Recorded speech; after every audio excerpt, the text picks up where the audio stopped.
खालून याच्या टायमावरती खालून 2 घरांवर आले होते. त्यांनी ते सांगितलं की तिकीट काढत होतं ऑनलाईन. तर ऑनलाईन काढताना त्यांचा नेटवर्क इश्यू होता. नेटवर्कमध्ये त्यांचं होत नव्हतं.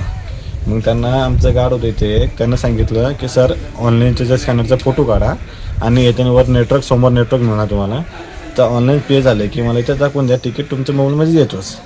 मग ते वर गेलो. पाठीमागून तो माणूस आला होता कॉड टाकून काय म्हणे. आणि खालून जे गार्ड जा म्हणलं सर तिकीट घेऊन जा, तिकीट घेऊन जा. तो का थांबवून खालून स्पीडने आलो होता. समोर मी तो उभा होतो. तर तिथं त्यांना थांबवलं. आता तिकीट घेऊन जा. पाठीमागून आवाज होतो माणूस.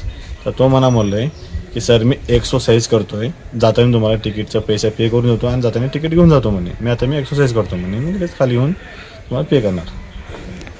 नाही, डायरेक्ट खाली गेला नाही बोलतो. दिले नाही, डायरेक्ट तिकडे खाली तो. या संपूर्ण प्रकरणात पोलिसांनी तुमची काय चौकशी केली? तुम्ही काय साक्षी दिली का? साक्षी आम्ही जे आमचं जे समोर जे रिअल जे झालं ते आम्ही ते सांगितलं पोलिसांना.